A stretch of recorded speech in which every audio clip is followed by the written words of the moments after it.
Success is what you make it. Take it how it come. 500,000 20s like a billion where I'm from. A creative hit maker, the legend I become. CNN said I'll be dead by 21. Yeah! Welcome back, dear community. Today we're talking about supplements and other factors that are underlying pillars of your physical and mental well-being. Yeah. First off, let's get to the supplements. The supplements I'm taking right now are divided into morning supplements. Some supplements I take around workouts, so pre-workout and post-workout, and in the evening before I go to sleep. So let's start off with the morning. In the morning, I'm taking some zinc in combination with copper, some omega-3, some vitamin D plus some K2, also in combination, some Shilajit, some selenium, and some boron. The first supplement I will be talking about is some zinc in combination with some copper. The form you should take is some bisylglycinate in both minerals, because this form has a high bioavailability and is gentle on the stomach. It also is in less competition with other minerals. You should watch out for that you always take zinc and copper in combination, because zinc itself can deplete the body of copper. Then you should also avoid to take it on an empty stomach, because it can cause nausea. Do also not take this supplement in combination with magnesium or iron. Besides benefits like immune system or some skin and hair benefits, it will support your bodily testosterone function, your bodily testosterone production, and that's the reason why I'm taking it. The recommended dosage is around 15 to 25 milligrams daily when it comes to zinc, and when it comes to copper, it's around 1 to 2 grams of copper. So a ratio of 10 to 1 or 15 to 1. The second supplement I take in the mornings are some omega-3. Here you should consider to take the form of triglyceride, because this will help with the absorption of the omega-3, and it's more stable than the ethyl ester form. Then you should watch out that it also should contain vitamin E for antioxidants, and should be tested for heavy metals. In this aspects, you could also go vegan and take some vegan supplement of the omega-3 fats, because it should be less heavy metal like enriched.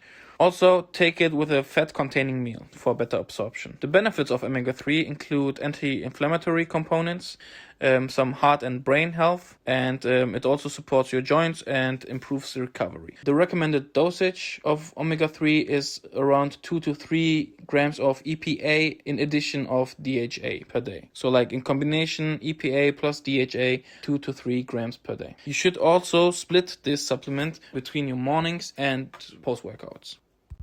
Another supplement you can take daily is some vitamin D3 in combination with K2. When it comes to the forms, D3 can be taken in the form of cholecalciferol and K2 in the form of MK7, or also known as the all-trans form.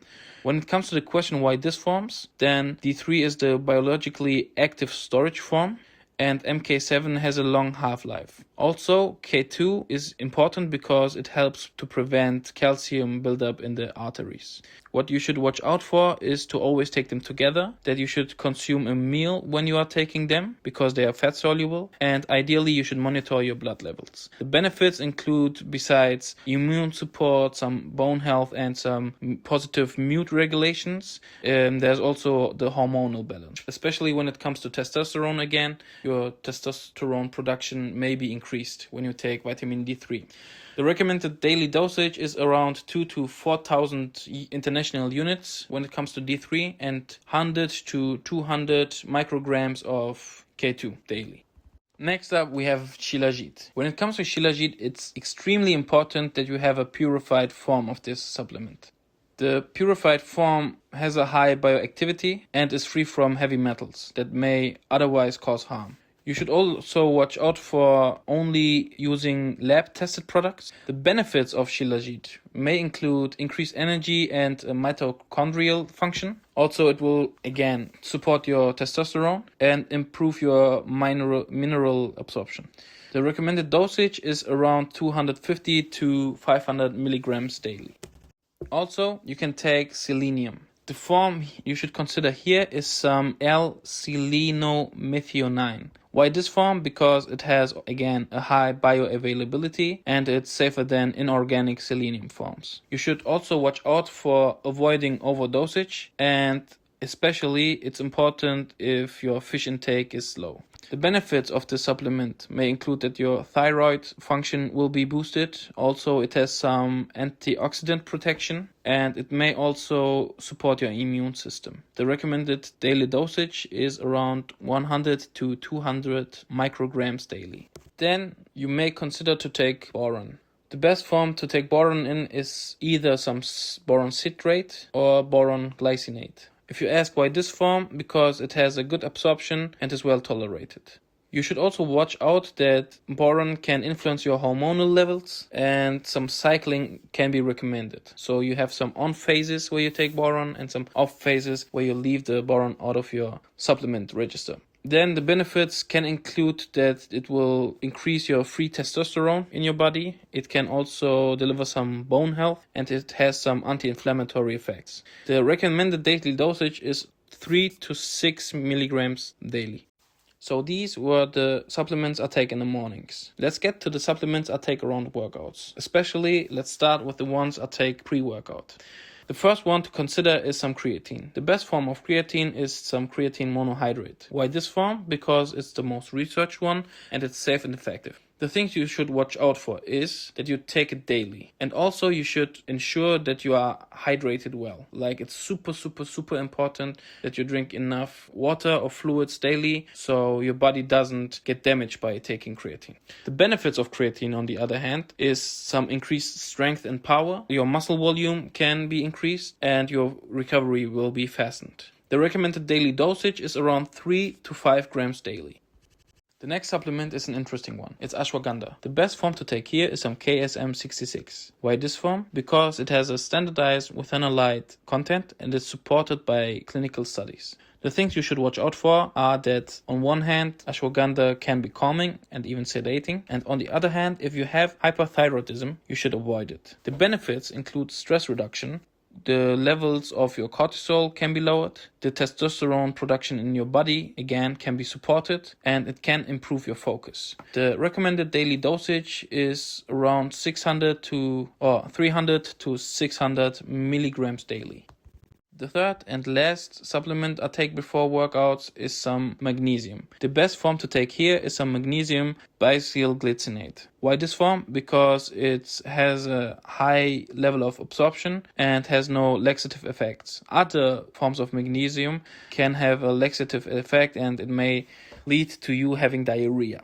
The things you should watch out for is that you should keep it separated from your zinc intake, and it's often better tolerated in the evenings. The benefits of magnesium, on the other hand, include muscle relaxation, your nervous system can be supported, and your recovery and your performance can increase. The recommended daily dosage when it comes to magnesium is 200 to 400 milligrams of magnesium daily.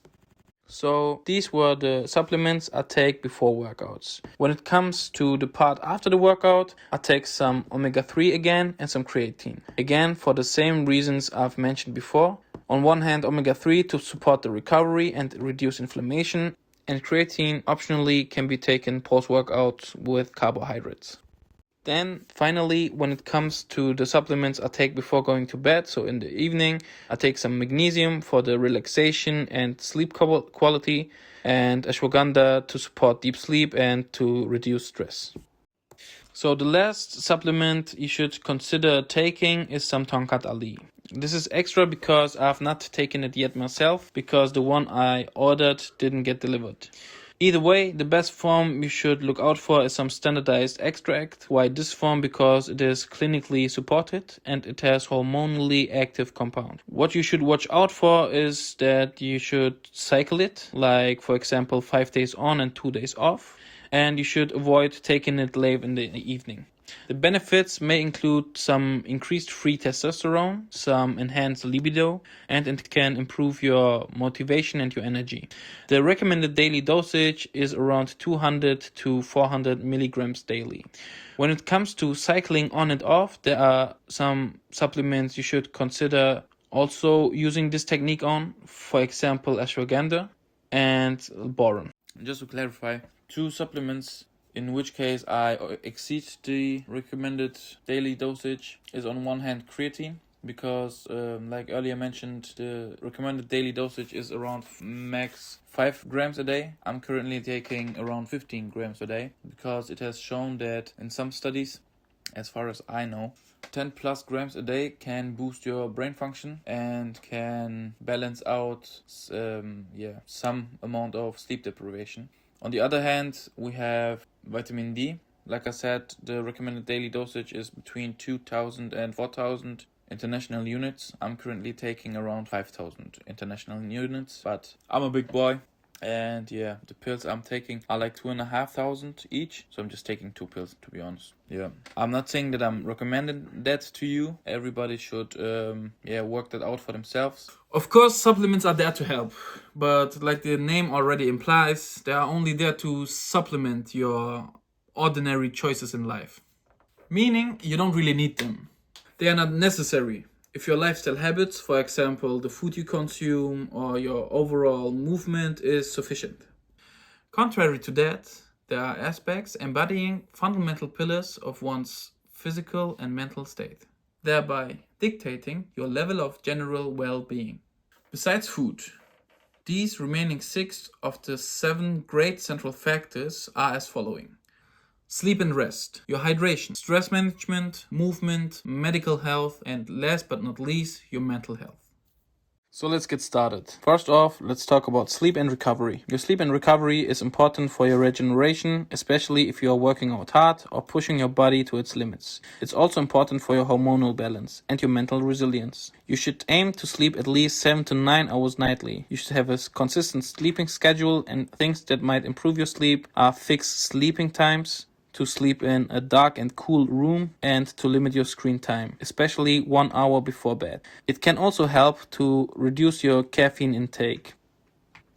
Next up, we have hydration. Hydration is important for your metabolism, your performance, and your mental clarity. You should try to drink at least 2 to 3 liters of water daily, or even more when you are training. To improve your hydration, you should drink regularly and start the day with water. Also, you can use electrolytes if needed. The aspect of stress management is another one that we should talk about. Managing your stress is important to protect your hormones, your immune system, and your mental health. You should think about it daily and try to manage your stress on a regular basis. Things you can use to manage your stress or decrease your stress are some breath work. You should always stay mindful of your stress. You can go on walks and set boundaries to protect you and your mental health. But don't overdo it. Don't isolate yourself, because it is important to stay social. One wants to increase their health. One extremely important topic is also movement. I think it was Joe Rogan who said that after quitting to smoke, starting to working out is like the most beneficial thing one can do to increase your general state of health, considering your whole body. Movement, so training and daily activities, can be beneficial for your muscles, your heart health, your metabolism, and your mental well-being. You should aim to train 2 to 5 times a week, so like workouts in the gym. And you should aim to walk around 8 to 10k steps a day. It sounds like a lot, but I think it's pretty manageable if one really focuses on it. To improve your movement, you can schedule your workouts and increase your daily walking, and it's really, really, really important to stay consistent. Also, just do the things that you have fun doing with. For example, you can play some sports or work out if you like that, or even go and join a fighting club if this is something that interests you. Another aspect that is neglected way too often by way too many people is the aspect of medical health. So, seeking professional consultation whenever one has concerns of any kind regarding their own health. This is important because illnesses should be detected early and can be prevented early if we act quickly. You should go for annual checkups and should seek immediate care if symptoms are there and persist.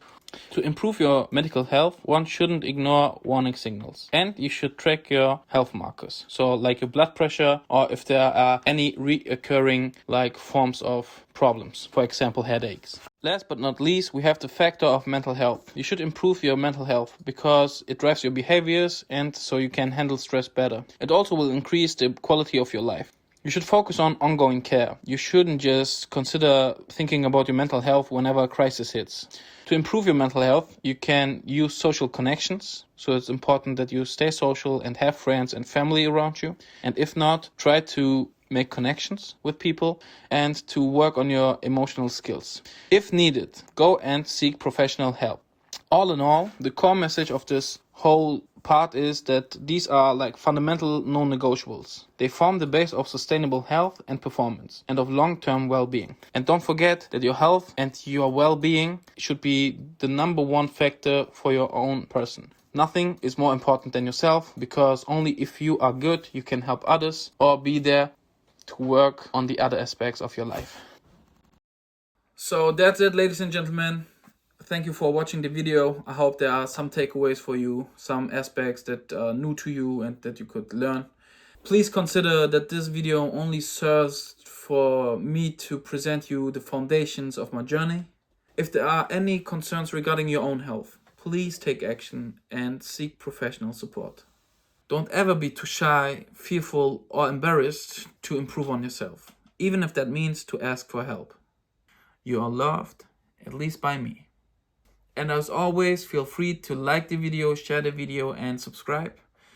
And please take a moment to comment down below whatever techniques you use to work on yourselves. Thank you for watching, and until next time, headless baby. Headless.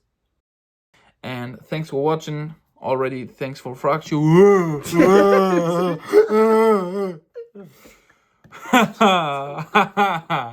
Okay.